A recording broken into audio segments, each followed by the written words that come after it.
Welcome back to the channel, guys. This episode is going to be a little bit different of a revival than what you typically see here on YouTube. It is a barn find, but was found in our barn. This is my dad's 1947 Willys CJ2A. We've had this Jeep for a while, and as a lot of projects go, and hot rods and antique vehicles go, sometimes they just get pushed in the barn and forgot about. And that's exactly what happened here. We had this out in Moab roughly 6-8 years ago, something like that. I'm not sure on the timeline. And when it was out there, it lost ignition spark, if I remember right. For some reason, it died. I can't remember what it was, but I do remember that whatever died on it, we didn't have the tools or the parts to get it revived and fix it there to continue our trip. So we tow-barred it back to our trailer, our camp, and the trailer at home. I got pushed in one barn, and then I went to another barn, and then came back to this barn, and here it is. It's just kind of been forgot about. Health priorities, other life priorities have made this take a back seat. And today we're going to change that. We're going to get this back going. Like I said, it is my dad's. He's wanted it going for a while, and today we're going to see if we can get that going for him. We'll dig into it, see what's going on. It's been sitting for quite some time. I'm not sure exactly how long, but I'm guessing the better part of 8 years. So we're gonna go through the fluids and make sure everything's up to snuff, figure out what's going on. I'm pretty sure we lost ignition on it and there was something wrong with that distributor. So that's where I'm gonna start. But to give a little bit of history on this Jeep, after my accident in 2016, I became pretty interested in these Jeeps just for the simplicity of their mechanics. It was not very intimidating compared to a lot of modern stuff. So for my efforts of getting back into wrenching, this is where I started. And I had one that was almost identical to this just by coincidence. I'll throw that picture up here. That picture is when we brought this one home, if I remember right. And I never finished my project, unfortunately, and ultimately ended up selling it off after dealing with some more health problems from that accident. So anyway, my dad kept his. We did what I'm going to call a mechanical restoration on this Jeep when he got it. Meaning we went through the axles, we went through the entire drivetrain, all new brakes, everything on this Jeep mechanically was basically new. We ended up buying the drivetrain out of a restored Willys truck and put it in this.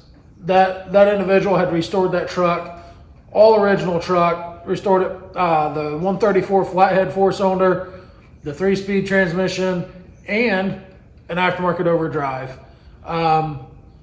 We bought that whole drivetrain as he took that body off and put it on a modern chassis. We bought all that restored drivetrain and put in this. We did not use the axles. These axles are actually out of a CJ3A, if I remember right. The original axles in this Jeep had the spiders welded, and it was done horribly. Ruined the carriers, ruined the thing, and chunks had came off, and the welds had broke, and it was just easier to swap the axles out. So that's what happened, but all that was new roughly 8 years ago. So basically, everything in it is new, all new brakes, master cylinder, all that stuff, brand new clutch, and it has hardly had any miles on it. I think we've had it in Moab twice for Easter Jeep Safari and did a couple local wheeling trips, nothing crazy. So it might have 2,000 miles on a mechanical restoration. We did not touch the body. This body is basically how it was when we bought it. It looks pretty presentable. It's kind of nasty, like most projects in a barn. It became a catch-all. So it's got oil and dust and scratches and stuff on it. That's what happens when you pile crap on your hot rod. So we're going to dig into it. It is, like I said, it is my dad's. He has had his own health problems that have prevented him from working on it. So Christmas coming up, I want to get this thing going for him. We're going to do everything we can to make it reliable as we can. It's a 47, you know what I mean? It's not a modern day vehicle, but we're going to make it as it should have been in 1947. And we're going to road trip it. Hopefully we're going to get it running and road trip it back up to him and maybe sneak in a few trails on the way. We'll see. It is cold out. We have snow melting off the barn right now. I hope that audio is not bleeding over into this, but we have a lot of dripping going on in the background. So if you hear that, that's what that is snow melting off the roof. So it's going to be a cold drive to take this thing back to him. But that's our plans as of now. We'll see how it goes. And yeah, let's dig into this thing. I'll give you guys a quick walk around to this thing. And it is just as it came out of the barn. That's what I was talking about. Stuff's been set on it. I think that's oil. I don't think that's ate the paint. But it's filthy. It's scratched. Which, it was not pristine when it went in the barn by no means. I'm not meaning to imply that. But she was a driver, you know what I mean? We refinished the top side of these, or the base of these seats. We recovered those at one point because they were pretty cracked up. That's starting to break back apart. And here's that overdrive unit. So sometimes you get a lot of questions about these Willys Jeeps with all the levers. So you got your normal 3-speed here. You got your overdrive here. And this is just forward and back. That's all that moves. And then you have 4-wheel drive and 2-wheel drive on this lever. And then this is low and high range. So there's a little ball in that shifter you can remove and make it so you can have low range 2-wheel drive in these, which is pretty freaking cool. And there's like every accessory you can think of built for these. Trenchers. I think there's even a small backhoe attachment. See, what else is there? PTO. I mean, anything you can run off of a PTO, they put back there, and they put a 3-point in the back. A lot of these did not have a seat. This is a seat out of a CJ5, if I remember right, that we made bolt in there. But they make a kit that bolts in here, and I'll throw up some pictures of this stuff, that gives you a 3-point attachment just like a tractor. And that was kind of the selling point for these back in the day, was to make these usable on the farm and the ranch. So you'll see some of them. I think they even made a wrecker bed. There's all kinds of attachments for these. They even made adapters to put dualies on them. Those are pretty sought after pieces, pretty valuable pieces. This one, before we got it, had been used hard as a play toy. Like I said, it had the diffs welded. Somebody's made some rock sliders there on it. For those of you that are not into the off-road world, when you go off-roading, it's not uncommon to bash this on the rocks, especially when you go out west, and it'll beat that up. So this piece here, this was done before we got it. It's kind of functional. I think that's actually really thick, like 5/16, 2.5 inch or 3 inch angle iron, aluminum angle iron, because it's not welded nowhere. I'm pretty sure it's aluminum, but it adds a lot of rigidity to the body and keeps it from caving in when you hit it on a rock when you're going over obstacles. What else on this thing? It's rusty. Don't get me wrong. The floors have been patched up. My dad's got his battery bungeed in here. He had that on boil for about a week before we went and got it. I don't know that it came back around, but so the floors have been patched up. You can see our seams up there and stuff, you know. It's typical of a 1947 Willys Jeep. Let's see here. Let's dig in. We do have this tow bar cobbled on there. It is chained on, kind of sketchy. But it worked to get us off the road, because when this thing lost spark, if I remember right, we were on our way to a trail. I don't remember what trail. And we had to park it and leave it. And then after we was done with the trail, we came back and got it and tow barred it home. But if I remember right, I'll have to ask my dad on this one. The ironic part of that is the Jeep that this drivetrain came out of is what towed it back to camp on its modern drivetrain. And I'll post a picture of that Willys truck here. It's absolutely beautiful. Unfortunately, the owner of that has passed away. He got cancer and died probably a couple years ago now. So anyway, that truck still lives on with his daughter.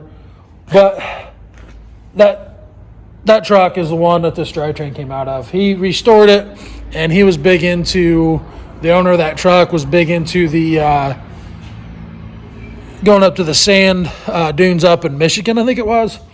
And he built this truck and went up there and was like, yeah, this sucks. 50 horsepower is not enough. So he took that. That's what motivated him to take that body off and switch it over. That's what he, if I remember in that story right, that's what he told me. So, yeah, 134.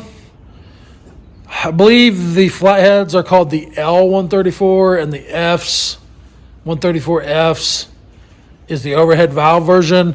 That would have came out in a CJ3B, and I am no expert on these Jeep models, so 100% correct me if I'm wrong.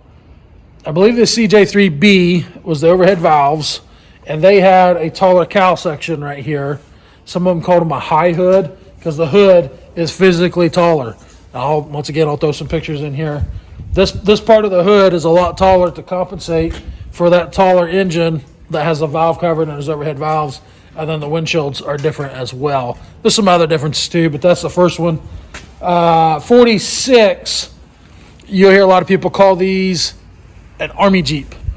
1946 was the first year Jeep offered the Willys CJ models.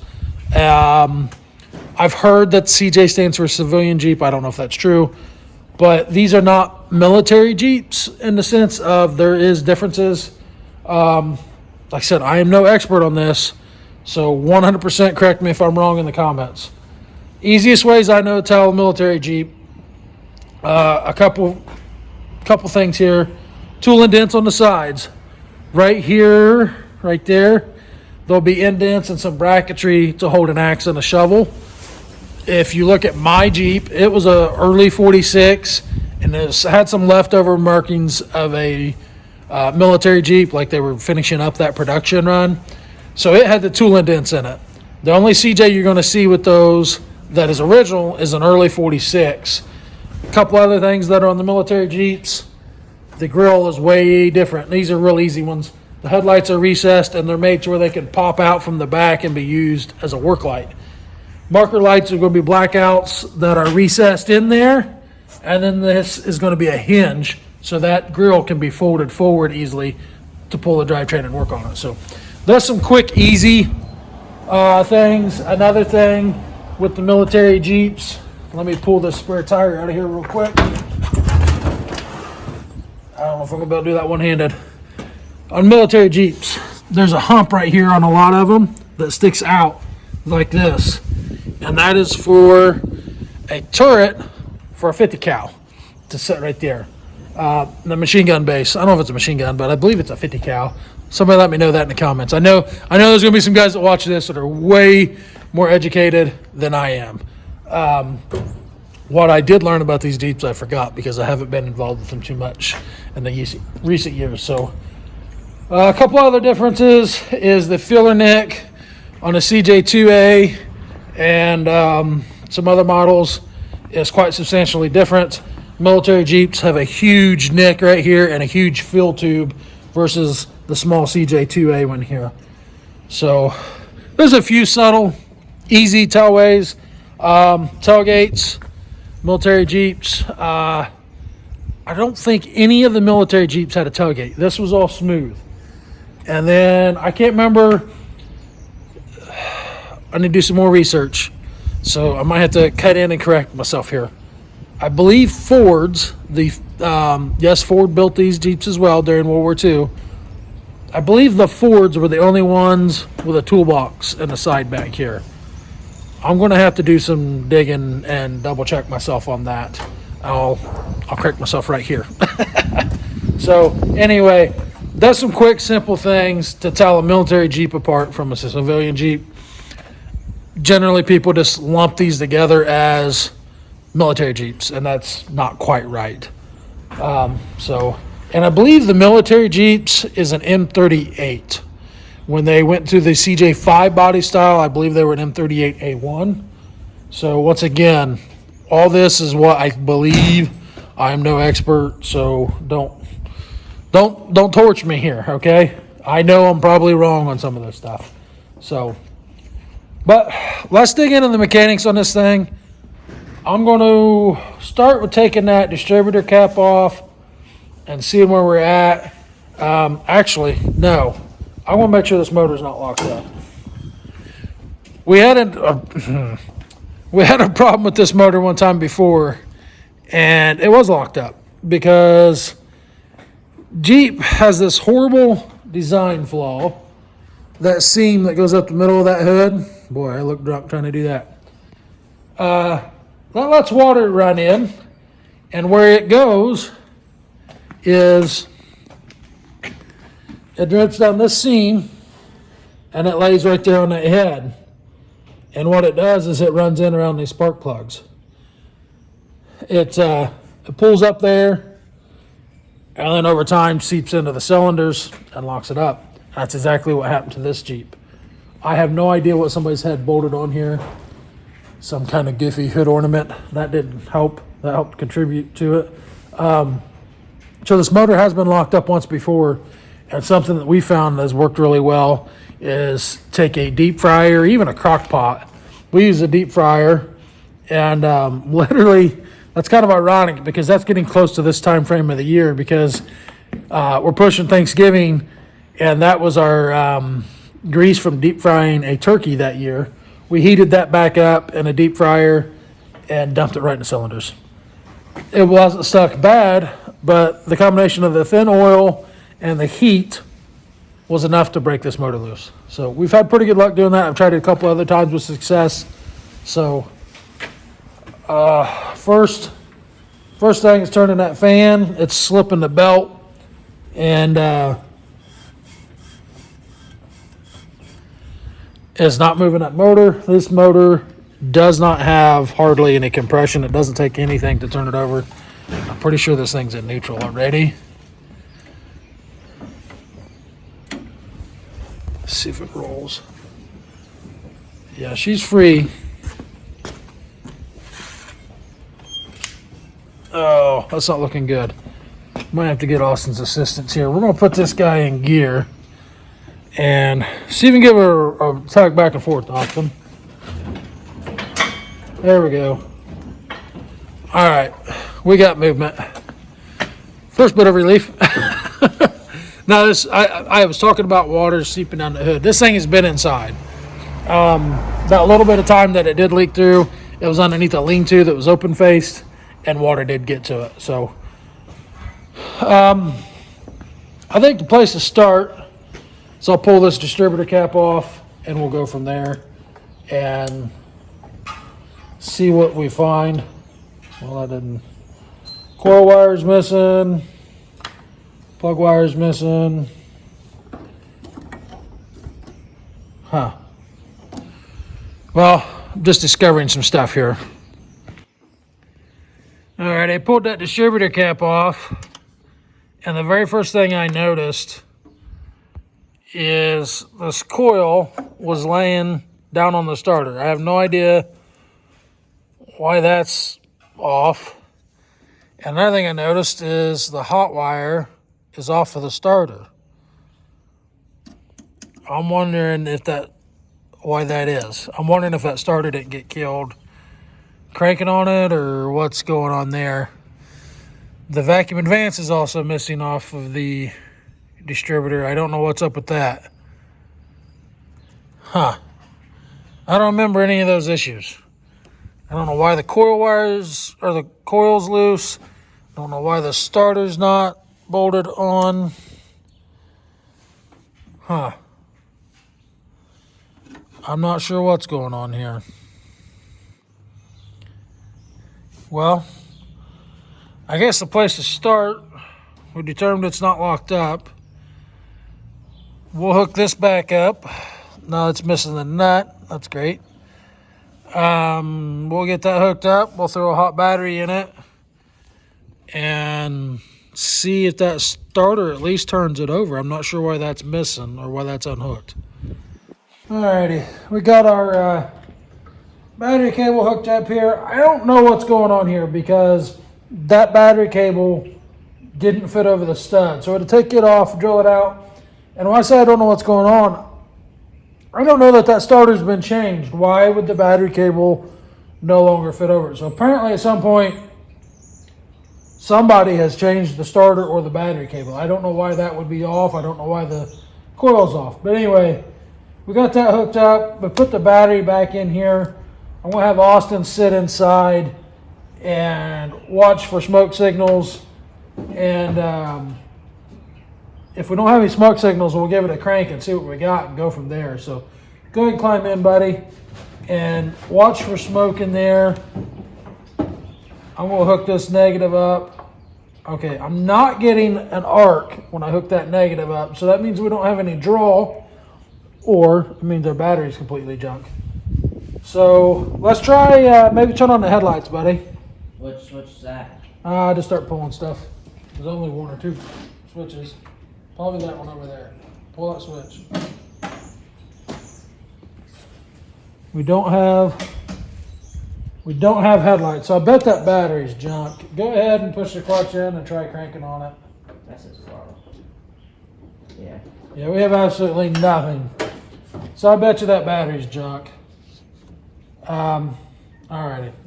Well, I gotta find another top post battery that'll fit in here, which might be interesting because most of the ones I have are like out of a semi. So we'll go locate a battery and be right back. Fine. Well, I couldn't find a battery right away, so we put the charger on start mode on it. Go ahead and hit it, Austin, see what we get. Nothing. Try it again. Nothing. Got nothing? Nothing. I think our battery charger kicked off. I'm gonna have to find a battery. Let me shut this battery charger off and try again.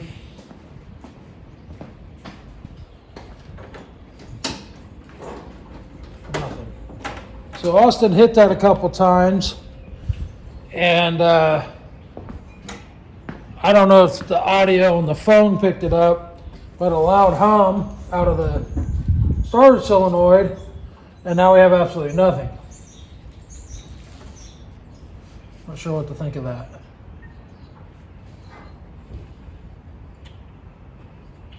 Maybe the solenoid's stuck too. But now it doesn't even click.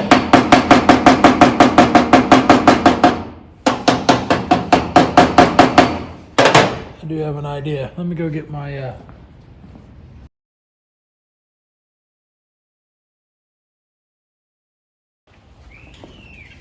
Alrighty, this will eliminate Austin having to do anything here. And all we're trying to do is get this thing to turn over. So we'll hook this bad guy up. Will the key have to be on? No, not to make it turn over. We're bypassing all that by using this. Turn that charger on, buddy. I hit start.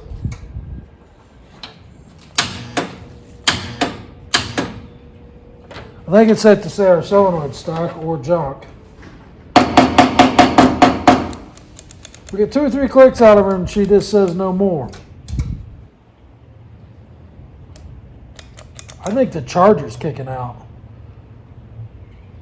Because it just says on, we hit it a couple times and it gives us a number. Well, it counts down from 5 and then it gives us whatever that is. Huh. Leave it off for a second. So we've got a Harbor Freight battery charger here, one of the digital ones, and using it on start mode, and it says on when you first turn it on, and you hit it, you get juice out of it, and I'll let us hit it 3 or 4 times, and then it goes to 170 something on the screen, and I have no idea what that means, but then we don't have any more juice coming through the cables. I'm not sure what's going on. Go ahead and turn it back on and we'll try it again, buddy.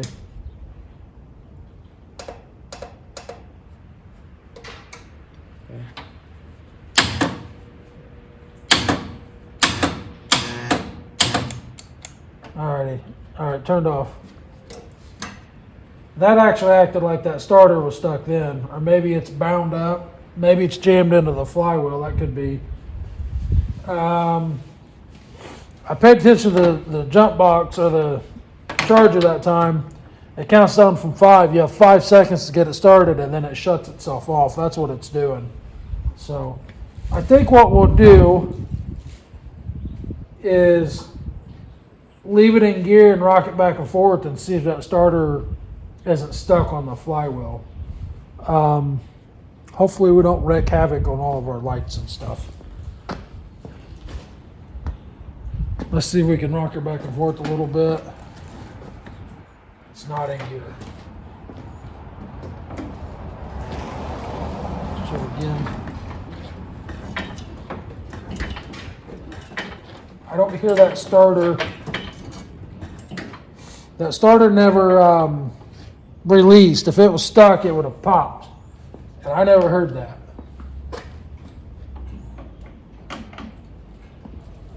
Let's give it another go. Let's turn that charger on one more time.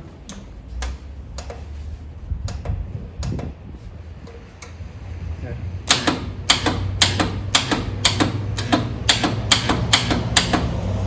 Same deal. I think the starter solenoid's working. The starter is not. It's possible that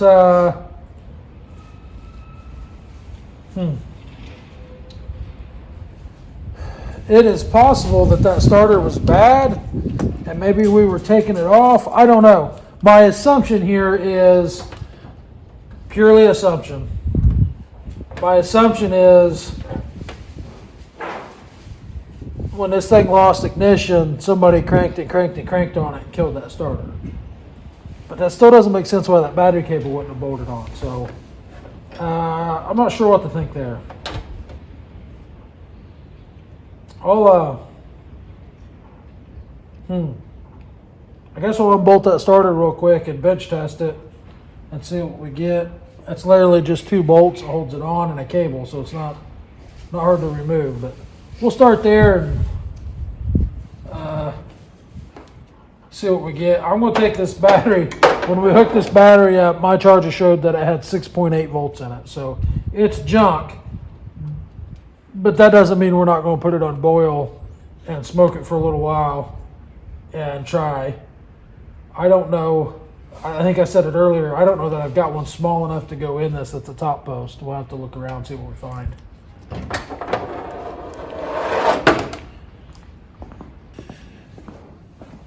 Well, we are on the hunt for a starter at this point. I took that starter off, and the way them starters are designed, they rely on the a bushing and the bell housing to support that shaft, and without that, that lets that shaft and that inside of that motor flop around, and it grounded out. Well, that one is so wear out on the back end of it, on the motor side of it, that shaft's moving around in there and it's burned up them. Yeah, drawing a blank here. It's junk. That's what I'm trying to say. It needs rebuilt. The only place around here that rebuilds those that I'm aware of and that I trust is about an hour away. So what I'm doing right now is I'm digging through one of our parts Jeeps. Let's see if I can, the phone won't zoom out. So anyway, digging through one of our parts Jeeps in hopes to find a starter. Found a wheel bath breather, a tube, some dashes for different trucks. Is that a starter right there? Starter, I think. I don't know that it's to this one. Nope, that's a generator.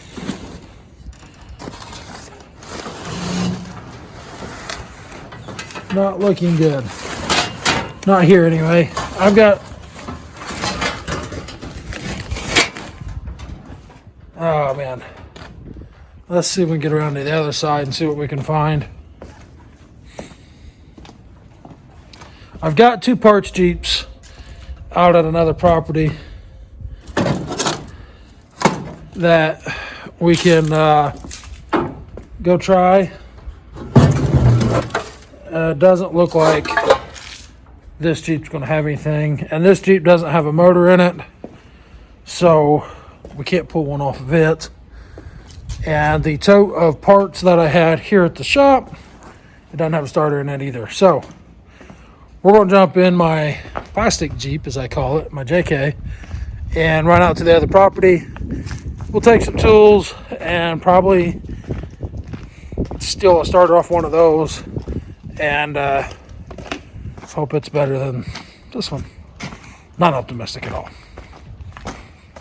All right, I made it out to our other property, and I'm going to apologize now for the lack of light in here.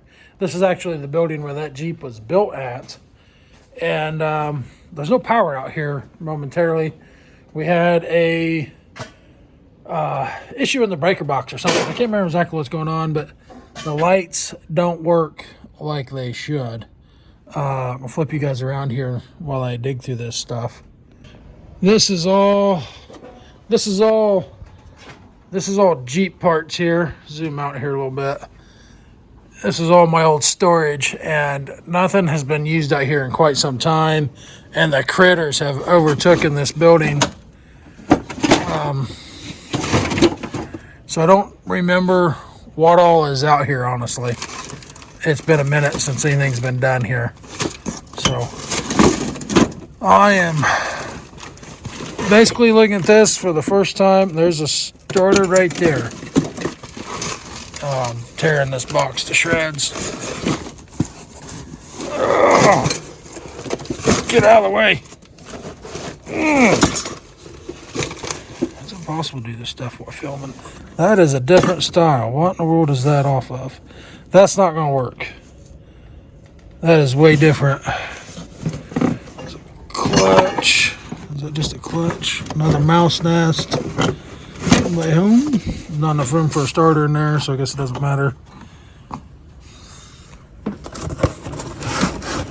I'm not sure.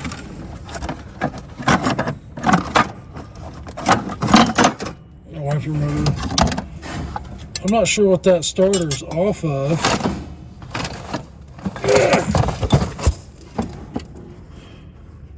It's got a foot pedal engagement. That might be...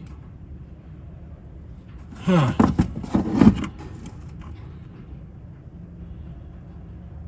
I might be able to take this apart and use it, but that nose cone is definitely different. I don't know what.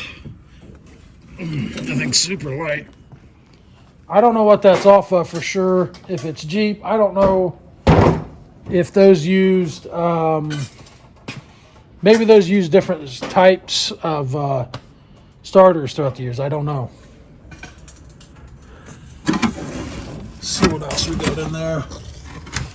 I can't see, so I'm going by feel here. I think I know what that's to. That is to that 3-cylinder diesel right there. That 3-cylinder diesel was what was going to go in my Willys Jeep, and it never happened. After seeing them other parts in there, that makes sense now. I'm pretty sure that that's what that is. But then again, no, it doesn't, because it has a foot pedal. Has this piece here, that's for a foot pedal start actuator thing. I don't know what the right term for that is. You push a button on the floor to make it crank. I bet you that is not Willys, but it's got put in the Willys department because it was supposed to go in a Willys eventually. So let's keep digging. Steering column, drive shaft, another box of crap that's heavy. Stick stuff, jerry can stuff.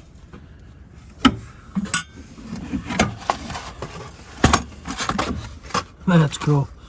That's probably from the 70s or something. It's hood latch, hold downs for the Jeep. Shifter fork. This is full size Jeep. Part of a transfer case. Doesn't look like there's any starters in this mess. Which honestly I didn't expect there to be. Trying to tell what this is. Is that? That might be a starter. Ugh. Ouch.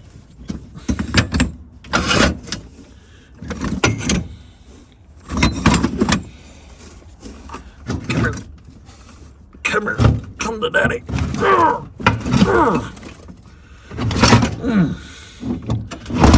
Yeah, that's a starter.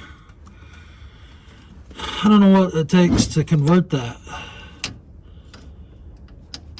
Because that Jeep, I'm pretty sure that Jeep did have a push button start on it when we got it. And we switched it to the key.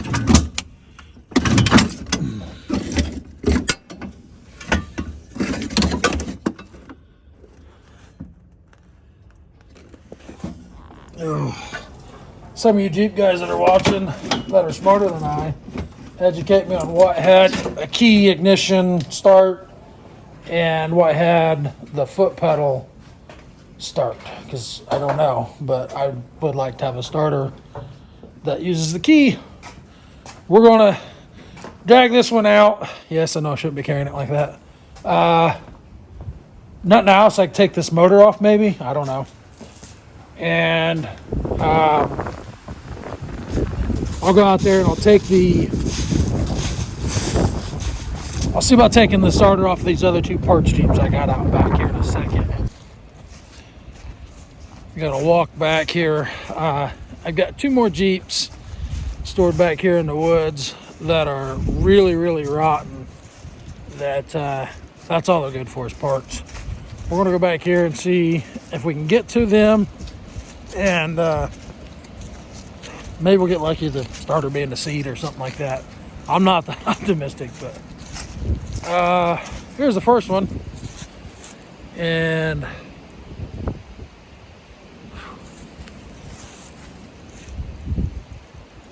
I don't know about fighting that tree, because the starter is on that side and this is a thorn tree. Let's back over here and check out the other one. This one looks a little easier to get to. I don't know about one of them starter being any better than the other one. Looking at a plan of attack. I don't know whether to go around that way or what. I guess first place to start, let's see if we can get the hood up. She's a little nutty. Oh. I'll set that there. I can reach that from the other side, and I got to make it to the other side somehow to see if it even has a starter on it.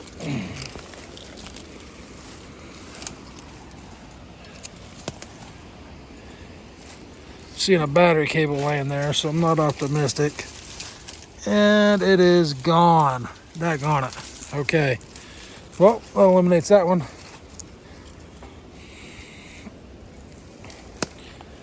Oh, these freaking thorn trees are horrible. Alright, so much for that idea. Go back to the other one. I'm not optimistic that this one has a starter on it either, honestly.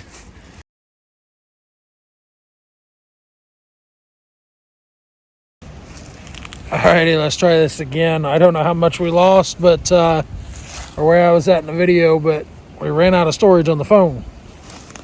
So we checked one Jeep and the starter's already gone. And this one that's a thorn tree that is keeping this one secure. And of course the hood is latched on that side. So I gotta wedge myself in here and fight these trees somehow, thorns, and get this side. It's not latched. What is holding it? What is going on? These do not have a hood latch. What?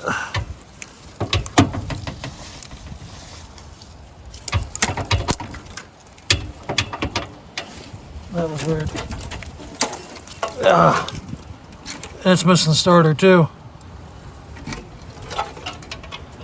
I think say this one used to be red.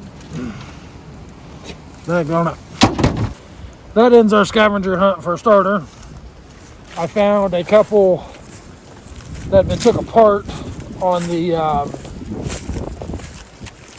workbench as I was walking out of the shop, and I did grab those. So we have one that is a foot pedal start, and two that have been took apart, and then the one off the Jeep that doesn't work. I'm gonna go back and throw them all up on the bench, and I reckon we'll take them apart and see what we can cobble together, and I'll get back with you guys after I tear into those. After reviewing my options of what I got out of these junk starters, I think what I'm going to try to do is take this one here, this is the other half of it, and put it back together and try to make something, see if it works, basically. I did try to bench test the one out of the Willys, and it was definitely a no-go. It just, everything technically works other than the bushings are being bad, and it just spins and locks up because it's binding up inside there. But it tries to do starter things. It just doesn't do them. So I'm gonna throw this together. I got to figure out a way to hold these brushes, and I'm gonna try to, probably have to put you guys on a tripod to explain what I'm doing here. I've got to figure out a way to hold the brushes in place, and to do that, it's not an easy task, okay? So I'm gonna spin you guys around here and put you on a tripod for a second. So what I'm trying to do here is, when you try to push the motor part down in there, I don't know how well you guys can see this, if at all, but there's brushes down in there that are spring loaded that push you and they don't let it go in. So I'm going around and pushing those out and hooking a piece of wire on them and bending it over the end. And then once I get I can't remember the names of this stuff, man, it's driving me crazy. Once I get that shoved down in there, I'll be able to take them wires off, and then brushes will go back around the shaft. So that's where I'm at right now, hoping that works. It's gotta work, right? I mean, if not, we're gonna jack with it until it does work, because that's our options at this point.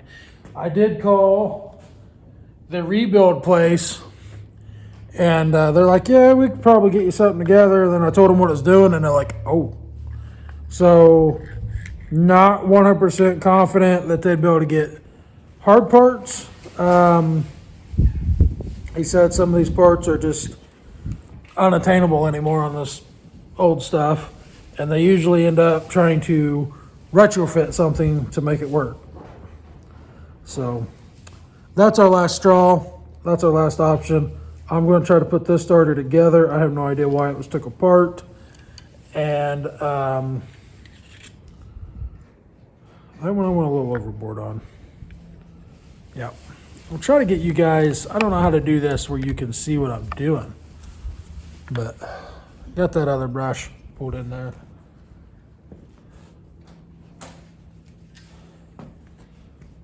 So I did have a friend send me an article where guys are using Toyota starters to, or wasn't an article, it was another YouTube video. Guys are using Toyota starters to repair these. I thought that was interesting.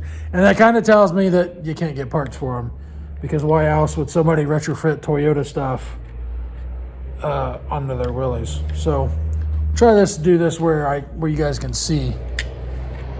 So I just dropped my little wire. So sticking that, yeah, just can't see. That's just no good way to do this. Try bringing a light closer here. I don't know how to do this. Not set up for this. Let's see, is this going to help or not? Not really.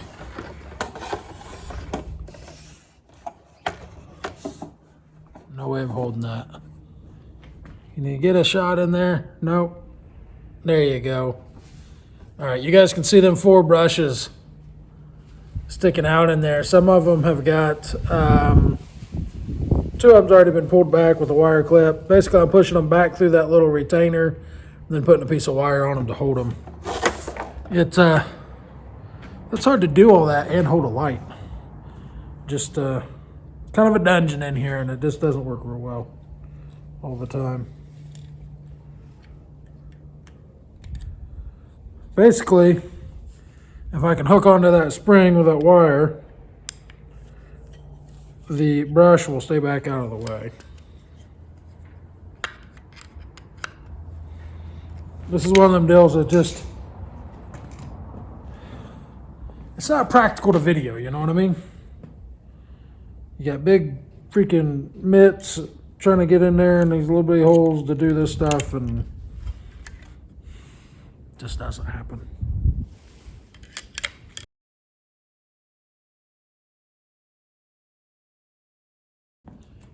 Somebody out there in starter land or YouTube land will tell me if that starter's good or not, or if that looks right. I don't know.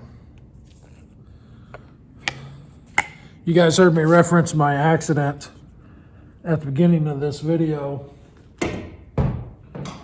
For those of you who are new subscribers and don't know me personally, 2016 I had an auto accident. I had a gentleman pull out in front of me. He was looking through his McDonald's order and let his foot off the brake and drove out into traffic. And one of my brushes let his foot off the brake after going through the McDonald's drive-thru and pulled out in front of me, and I T-boned him. And I ended up in bad shape from that.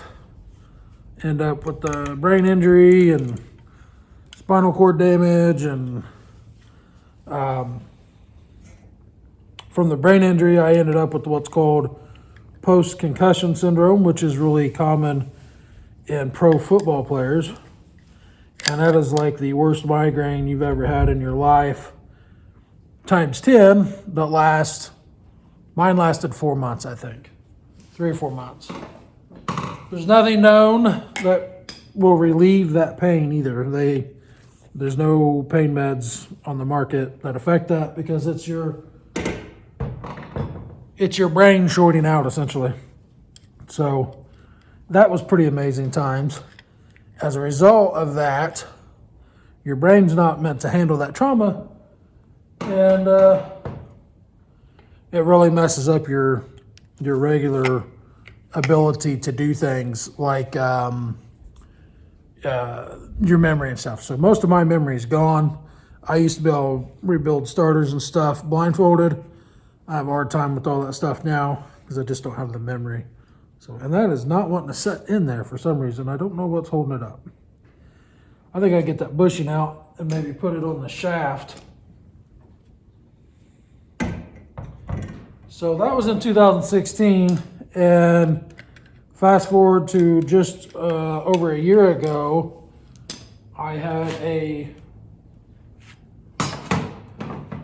I'd say truck driver, but that's a strong word for what this gentleman was. He was driving a semi, and 2-lane divided highway, so 2 lanes going each way. Did I just go together that easy? I guess that's what I need to do to begin with, huh? Anyhow, last August, year and a couple months ago, had a gentleman who shouldn't have been driving a semi, who was. We were both going on the road. I was in slow lane. He was in a hammer lane. His lane ended, so he thought he could just take his semi and come over on us, and did me a bunch of damage again. So, yeah, my brain is not what it should be. So the little things that you guys see me missing on that are blatantly obvious, that's why. And a lot of times when I do finally see them, it's like, good grief, you know what I mean? So a little bit of explanation about where I'm at there as far as in my health and what I was referencing earlier. But enough of the negative stuff. The good thing is that went together. Now I got to find some screws to put this together. We're going to bench test it, and pray that it works. All right, this is the one that was in 2 pieces. You can kind of see in here now. Well, not really. Anyway, that's the brushes I was trying to get pulled out. We got a temporary ground hooked up, and let's see what we get. Oh yeah, beautiful.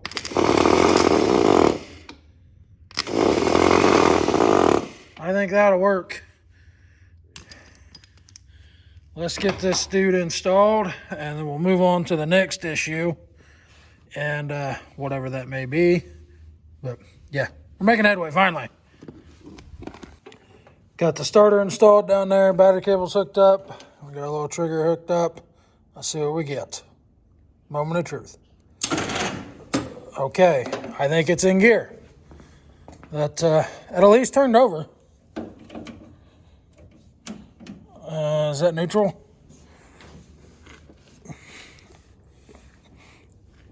That appears to be neutral. All right, let's try this again.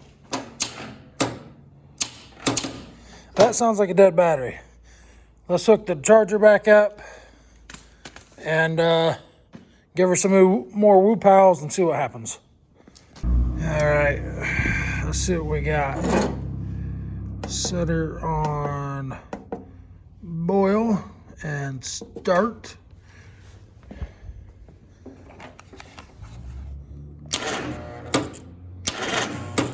She's definitely tight. She's not happy. All right. I don't know if we're fighting a dead battery with the jump pack. That thing should have just whirled over. So we got a lot of variables going on. I don't know if that starter's right. We know it's probably not. Cracked real hard.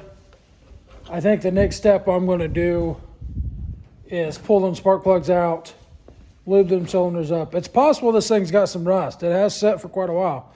It's been moved over every once in a while, you know, rotated.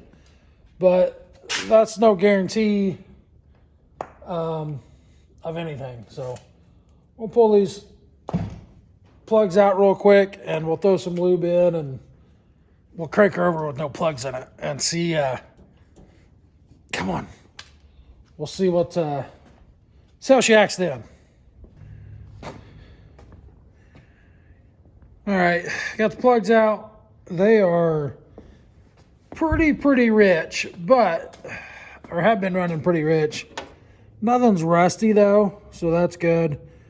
But that's to be expected though, because this thing was ran at elevation, and it is tuned for here, which is at 700 foot of elevation. And the last time it was ran was in Moab, Utah. So that's not surprising to see those somewhat fuel fouled.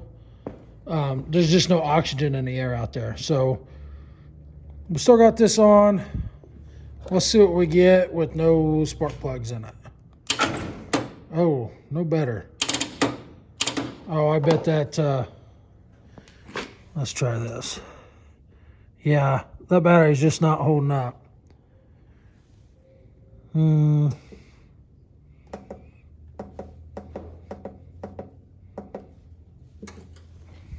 don't think it's actually kicking on.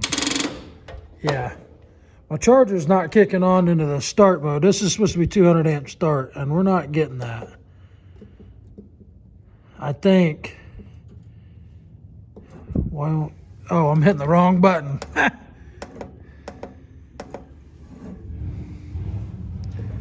Let's put her on 40 amps. Let's see what we get. I think I need to go get a battery. I think that's where we're at. Obviously, even though that says good, it is not. Yeah. Yep. I think that's our culprit, and if we keep trying on it, we're going to end up smoking that starter. Let's try it one more time. Go to 200 amps, hit start. All right, let's see what we get. There we go. All righty, yeah. So, let's stop this. Go back to 40 amps. Start it and let her boil on 40 amps. Now, I did let this run earlier, and it instantly went to full, which kind of tells me that's probably got a dead cell in it. That's the battery that came with it. It's garbage. So I need to go find a battery. I think that's going to be our next trip. Our next thing is a trip to town to get a battery. While I'm letting this boil on 40 amps, I'm going to look into this coil a little bit. I noticed when I was putting that starter on, that coil is labeled for 8 volts. That's not going to fly. This machine is set up for 12 volts now. So I'm going to go ahead and throw a 12 volt coil in there and see what we get. Make sure we're getting juice and everything there. And then we can crank it a little bit and see if our points are firing real quick. I didn't go get a battery, but I did find one that I shoehorned in here. And this battery's got more horsepower than the motor does, so it should crank it over just fine. We're going to kill this light so we can see them points a little bit better. I think that other one will be okay. But let's see if we get any spark this time.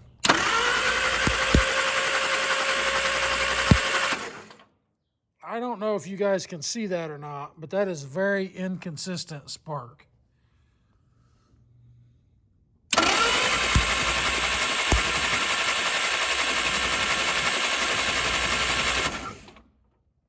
It's only sparking every so often, and when it does spark, it's very, I don't even know what to say. It's all over the place. It's very erratic. I don't know if that's a ignition points issue or what we're dealing with there. I cleaned on them a little bit with some emery cloth. I'll clean on them a little bit more and see what happens. Yeah, I cleaned them points some more. Let's see what we get. So what should happen is, for users that don't know, that little gap right there, every time this comes up, that little spot right there, that's what your points actually are, is that little gap right there. There it goes in focus. So every time this comes up and that gets a gap, there should be a spark there, and I don't think we're getting it like we should.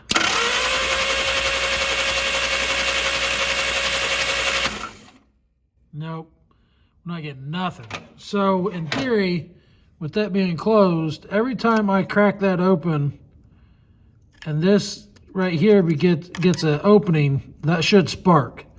And we're not getting nothing. In my experience, points are bad, they're bad. You don't get intermediate spark like that. So I'm not sold that that's our problem. I don't know if something's grinding out somewhere or what. Maybe somebody's had some different experience with that. Points giving you intermediate spark like that. I don't know, but something I did notice earlier, I went ahead and changed that coil out and look at that thing. It is busted all the way up it. I don't know if this was put in here from somebody trying to get it running. I don't remember why this is in here, but it does say it's a 6-volt coil. No idea why that's in here because this has all been converted to 12 volts. So that can go in the trash. And I think what I'm going to do, I'm going to throw a condenser on here. I've got some other condensers. I don't know that they're necessarily, I don't know what the difference is between different condensers, but I'm going to throw a condenser on here and see if that changes anything. I'm not optimistic in it. I do have a couple other distributors. That one has some shaft play in it, and I don't know, maybe that's grounding something out. I have no idea. But this one doesn't have any points in it. And I don't know that I have correct points for it. She's got some rust in there, but that shouldn't affect this. And I've got this one here. It does have points down in it, but it is pretty rusty. I'm not sure. And that one's got the condenser inside it. Does that one? That one's got the condenser inside it too. So maybe those are a different style. Maybe those are later model. I'm not sure what the difference is on those. I do know those are out of other Willys motors though. So I'm not real sure what the game plan is from here, other than I'm going to try a condenser, see what happens. Not optimistic on that. And we'll go from there after we change a condenser. If that doesn't work, I might just throw another distributor in there just to see what changes, if anything. We got the new condenser put in, got the ignition on. Let's see what happens. Try to get zoomed in or zoomed in here where we can see. Give her a crank.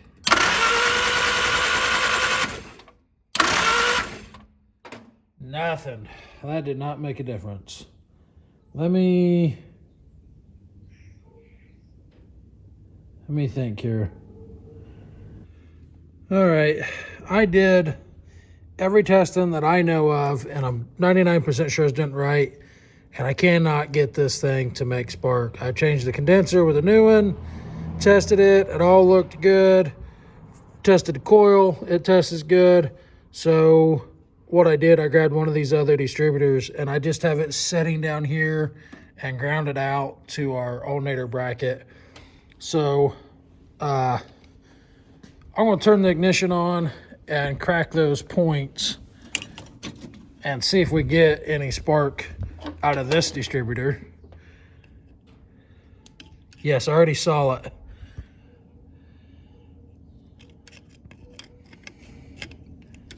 But it's hard to get in there.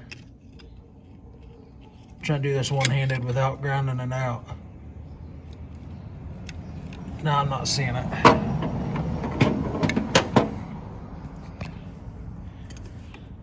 Let's see if I can do this by hand, maybe. When I first did it, I can't move that with my finger and holding it. Let's see if I can balance you guys, maybe. I don't know what the answer is.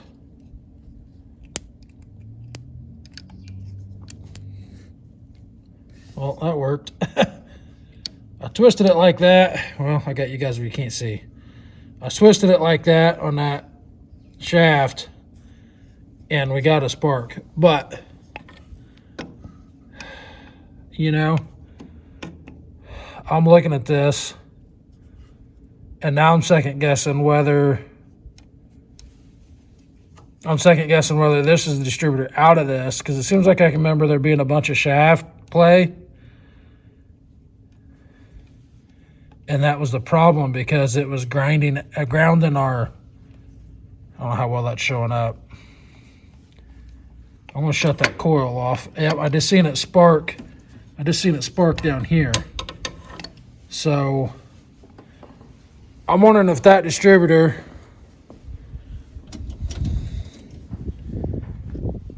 isn't the distributor we took out of this and we put that one in, because this one was grounding our spark out.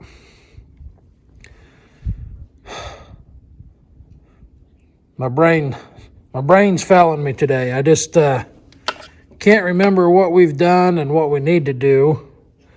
And this arced down here when I moved it earlier, and that shouldn't have, man, I just can't think. That shouldn't be grounding out.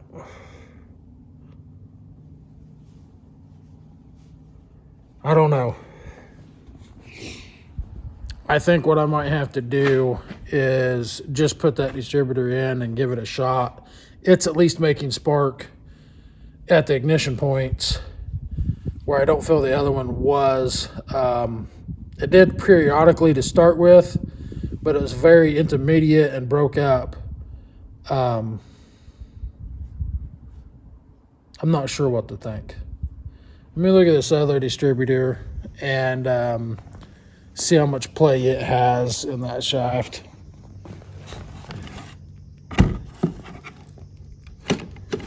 Yeah, that one doesn't have, it's hard to hold on to stuff. That one doesn't have any play in it. Yeah, so what we could do is, since this one doesn't have points in it, it doesn't have half the points anyway, I can take the points out of the one that we just tried to test, because I did call and check on some points and stuff, and nobody has anything for these in stock. Imagine that. It looks like these are the same points that's in that distributor over there. So maybe let's take these points out and condense our, so we know it's working. Throw it in that distributor because it doesn't have all this play. And see what we get. Maybe throw it in, clean it up, throw it in there, and see what we get. So I'm gonna do that real quick.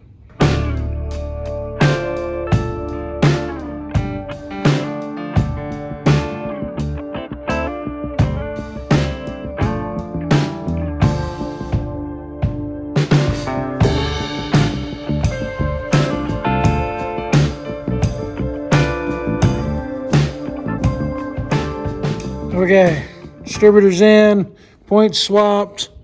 That fought me a little bit, as you can see in the picture or the video there. It is together though. Let's hook this bad boy back up and see if we get some sparkles. Turn the ignition on. And where's my button? Let's see.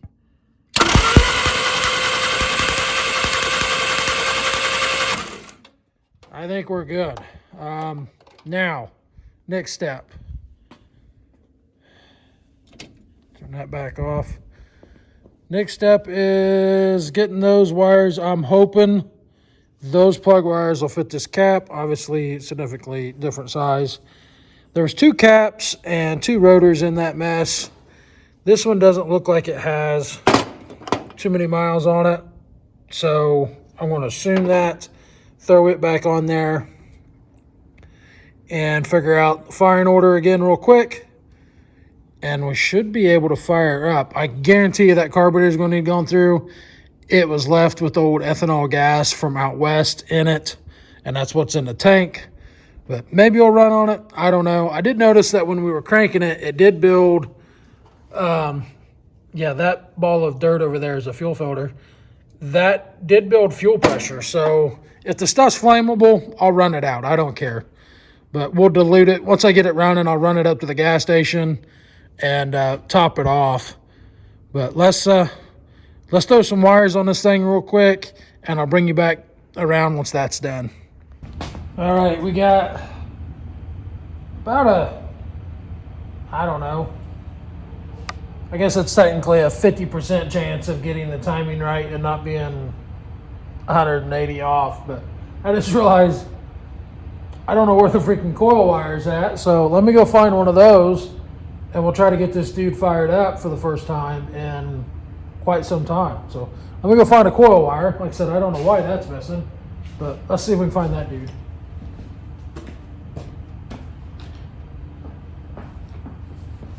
Might just have to steal one from something else, maybe.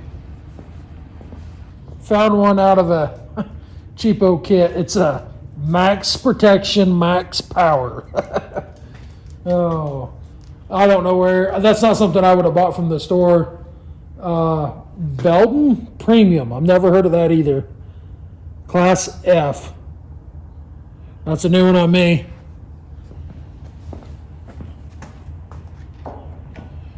If I was to guess, this came from an estate or something that I bought. But the whole kit's there. Not that I'm real worried about breaking it up, you know what I mean?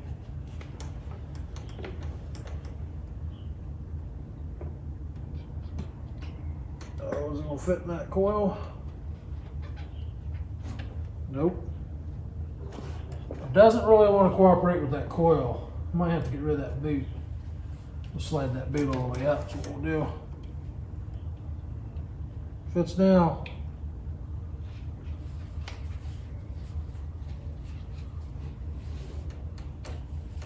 Good enough for now. It's not on there right, but all right. I guess the first thing to do is I'll go ahead and turn her on. I don't know that I've got any gas in a can here.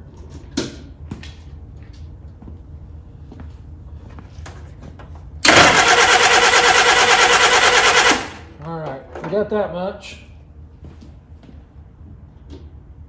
Let's find some go juice somewhere. Might have to go get some. Well, I can't find nothing, so we're just gonna choke the bejesus out of it and see if we can't get it to pull anything up out of that out of the fuel system.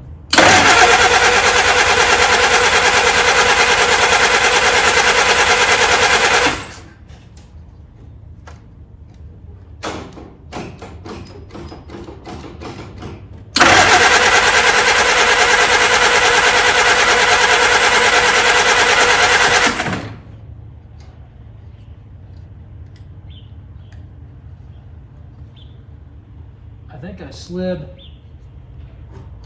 No. I thought I slid my choke on that cable there for a second. Let's see if I can find any ether.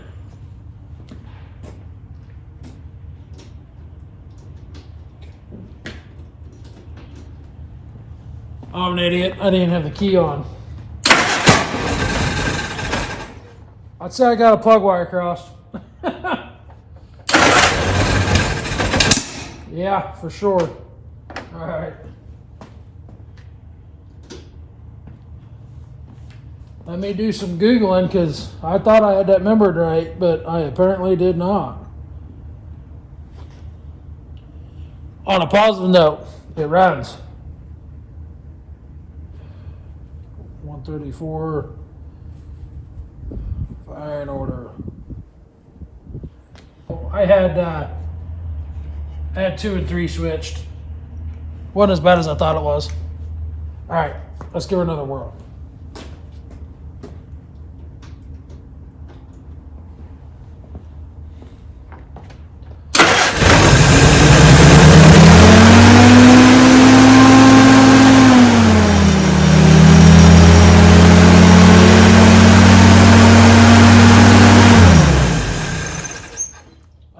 It's wide open throttle. We gotta fix that real quick. But very, very minimal smoke. I don't know how much of that you guys can see, and I don't know why.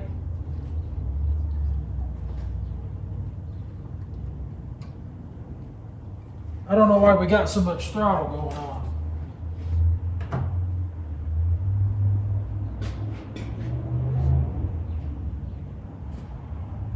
I don't know. Let's see.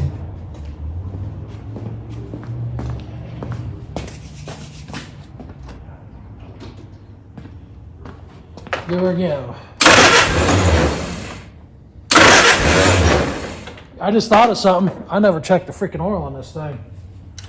Talk about checking all the fluids.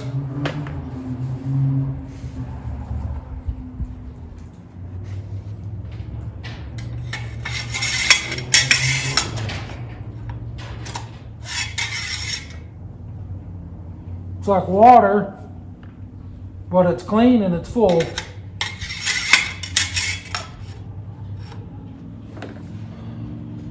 All right, let's check the toilet. The water pump I did notice is leaking pretty good, so I can't see nothing in it. So I'm gonna go ahead and get some antifreeze in that. She took about half a gallon.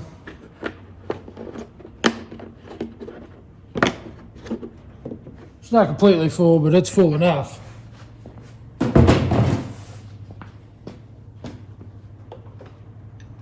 We'll have to check that again once we get her running for a minute. Get her thermostat opened up. All right, ignition's on. Let's see what we get.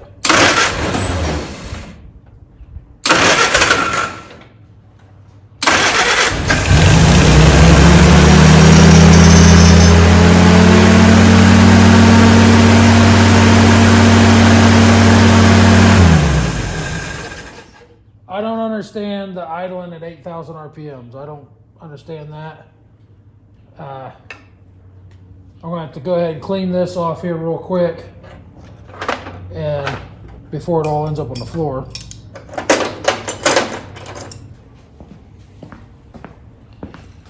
Let's see if we'll start off the key.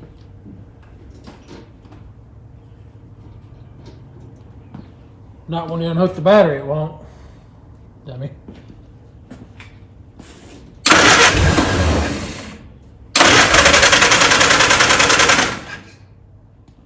Yeah, it'll start if it was getting fuel.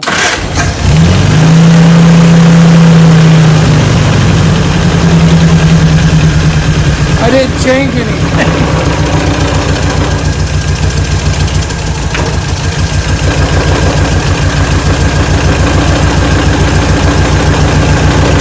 That makes no sense. I literally did not change anything, and now it's idling.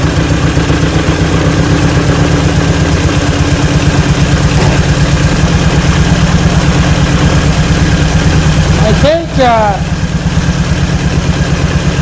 think she runs pretty good for that old ethanol gas that's in there.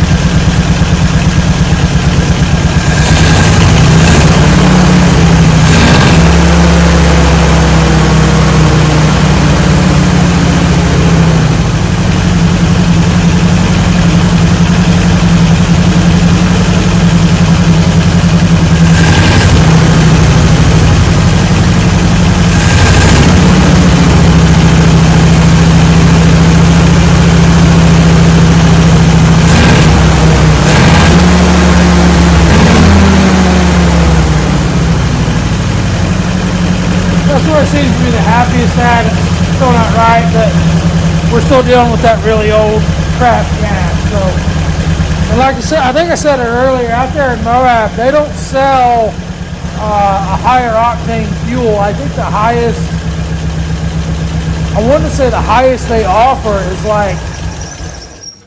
is something, I can't remember the number, but it's really low, if I remember right. So this has probably got extremely low octane gas to begin with, and then it's like 6-8 years old. So don't expect it to run real good on that.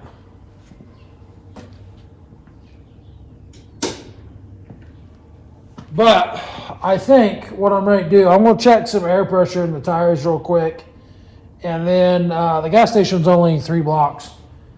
I'm going to check, make sure the tires ain't completely flat, and this thing doesn't weigh enough to actually squish a tire when it's pretty well empty. So I'm going to check those. The oil in the transfer case and the transmission and the axles and stuff, it's not going to be low enough that driving at 3 blocks is going to hurt anything. So I'm okay with that. It might be low, but it's not going to hurt anything in 3 blocks. So I'm going to put our hat on our carburetor real quick, check some air pressure, and we're going to see if she'll drive again. I forgot just how unfriendly these are for fat guys. There ain't a whole lot of room there.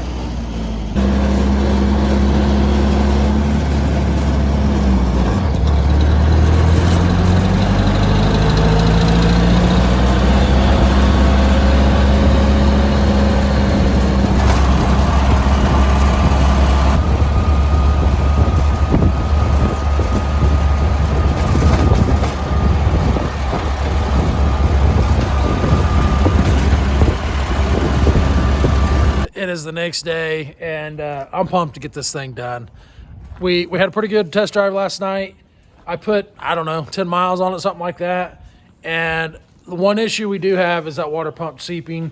It doesn't seem to do it too bad while it's running, but we have a little bit of a puddle in here this morning. And so I checked around, talked to some friends that are well-versed in these Jeeps, and unfortunately, there's not a good rebuild kit option on the market for those. There is some out there, but the quality's not the greatest, is what I've been told.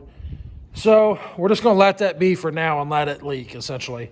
I drove it, I don't know, 5 miles, and it started getting warm, and filled it up with water because that's what we had, and never had another problem out of it. And that's all that leaked all night last night. So I think what happened was, when I filled it up here at the shop, I don't think I had it warm yet, and it had an air bubble in it. As soon as that air bubble bubbled out of it, it started getting warm. Because once I filled it up, we put some more miles on it, never had any problems. So that's where we're at now. I'm going to jump underneath this thing, go through all the fluids real quick, and then I'm going to go get a battery that is slightly smaller. I mean, if you look at this battery, it's literally the same size as the motor almost. I'm going to get a slightly smaller battery. And then I went to one of our other buildings and picked up, you can't see it, but there's a winch buried in here. These are all parts that my dad had collected over the years that I'm going to get back to him so he can store with the Jeep. But anyway, there's a winch in the bottom of there that he had got some time ago. And we started building a winch mount for this. And I'm going to finish that up for him, hopefully, before we go. My plans for today. It is now like 10 in the morning. And the hottest part of the day today is going to be around 3 o'clock, according to my weather app on my phone. And that's going to be 65 degrees is the hottest part of the day. So from 3 to 5, 6 o'clock, it's going to be mid-60s. So my goal is to have this done in that time frame and be able to drive it and road trip it back up to him. And we're taking some scenic roads. We're going to see what kind of cool stuff we can see on the way. As of right now, Austin's planning on going with me. And just going to make the best of the return trip and try not to freeze our butts off. So I don't think I'm going to video too much of me putting oil in this. That doesn't seem very exciting. So I'll get back with you guys when we start on this winch. And yeah, let's get this thing on the road. All right, we got the tow bar off of there, And we just had it jerry-rigged on there with some chains wrapped around here, so it wasn't a big deal. But got the winch dug out. That thing's brand new, but it's set in the barn for forever. And it is a 12,000 pound, but it is a no name, so it's probably actually like an 8,000 pound. But it's way more than what this little Jeep needs. I think these only weigh like 2,300 pounds or something like that. I can't remember, but anyway, we need to figure out this mount. I'm not sure what I had planned on doing. I know I wasn't done with this, but those welds there look really cold. I don't know what I was doing there. The rest of it doesn't look horrible. This was built, or started to be built,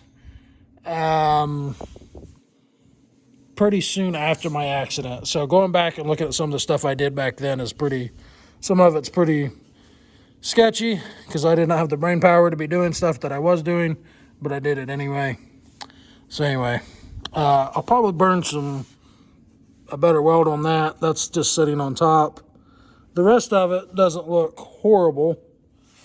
I've seen better and did better, but I think it'll be okay.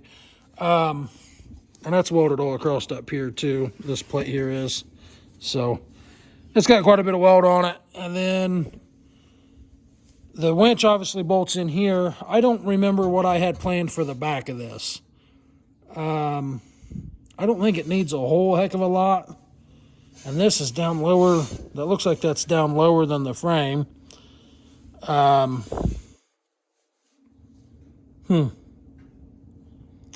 could cut a plate on the plasma table that tucks in here and dips down and catches that. I don't know. I guess I need to set that winch in there real quick and see if it hangs behind that plate any.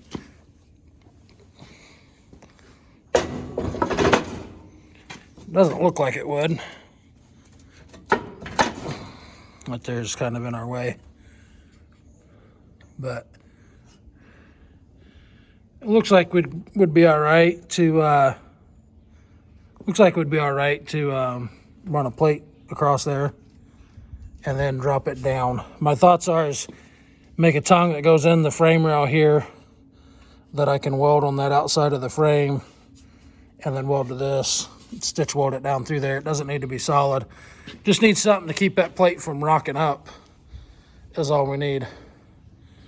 So I think, I think that's what I'll do. Come out there. Come on.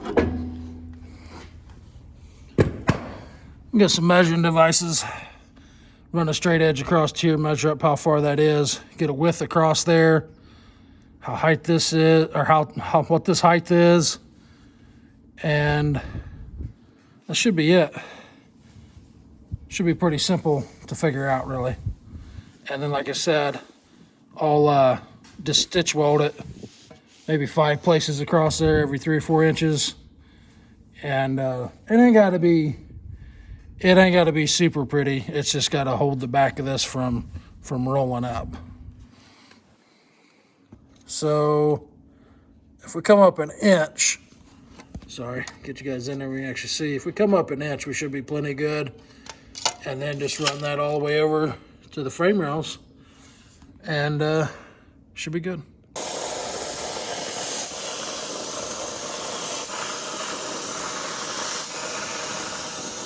This table should have water in it, but unfortunately I don't get to use it like I'd like to, so a lot of times the water literally evaporates out of it, so not a big deal. It just makes a little bit more smoke.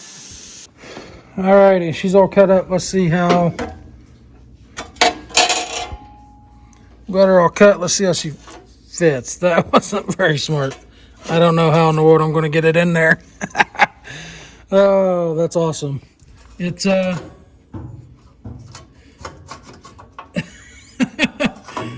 don't know. I didn't think that through very well at all.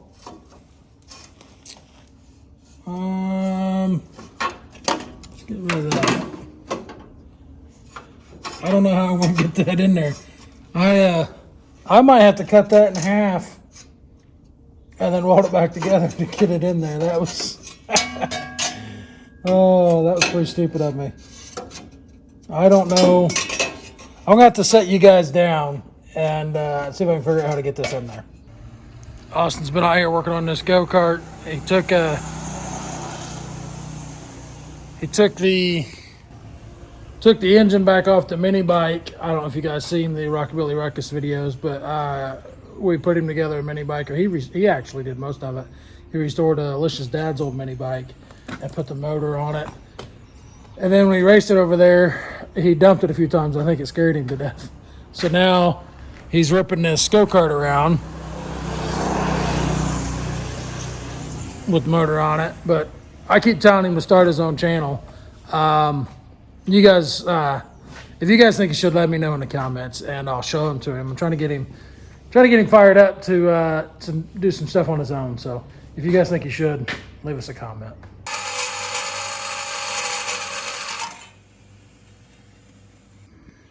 Well, there she is.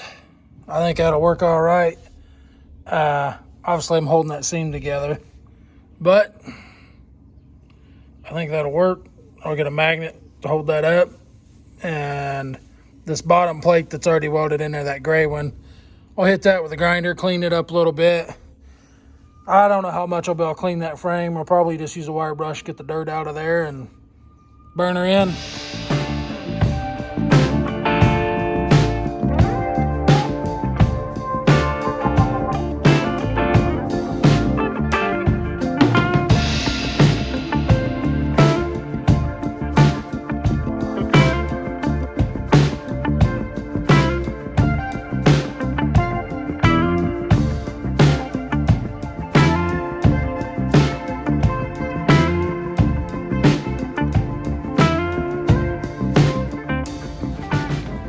It's not the prettiest, but it'll work.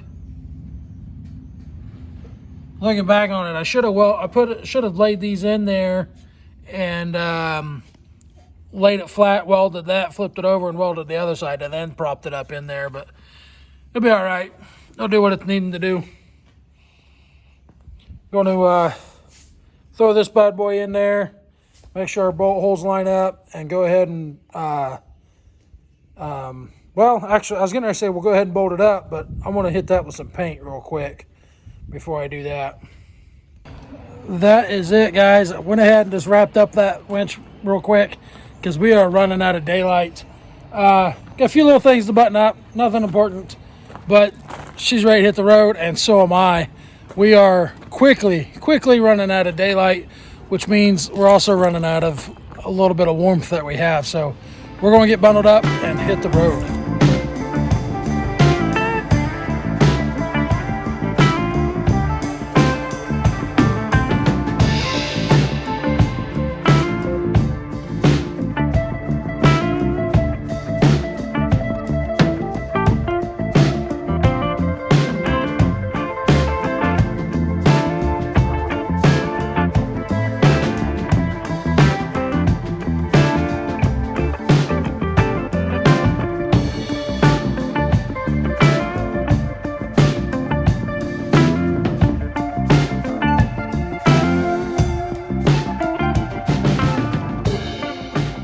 Well, we didn't make it very far.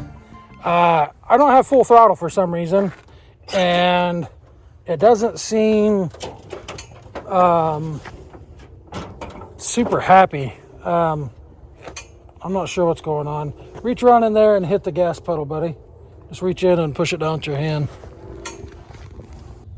Yeah, we're missing the last quarter of our throttle. Let off. What is stopping it from going? Do it again.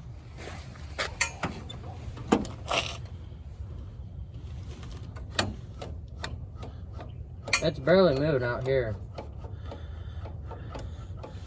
I think it's just got slop in all the pins. I can't quite see that back pivot point, but that doesn't look right. It doesn't look like none of that's moved. I don't know. This here just looked like it was out of place, but I don't know. It's nothing that's gonna hurt anything. I just can't get wide open throttle, which is a lot. Hold that for me, would you? That's when you only have 40 horsepower and you can only use 30 of it. That's a big difference. So that water pump was seeping. Nothing looks wet right now, so hopefully we're all right. There is some heat in that radiator, but I don't think it's overheating yet. Yeah, it looks like there is some antifreeze coming up right there. Maybe that's dry residue. I don't know. But we did pick a heck of a spot to take a look over of the rig. This covered bridge, I'll do some looking, but at one point, this thing had washed away. If you look down here, well, you can see that bridge used to be a lot lower, and we had some floodwaters. This is way back in the day. That bridge washed downstream, and they literally brung it back and reset it and built new pillars for it. So I'll do some research and put them dates up there for you.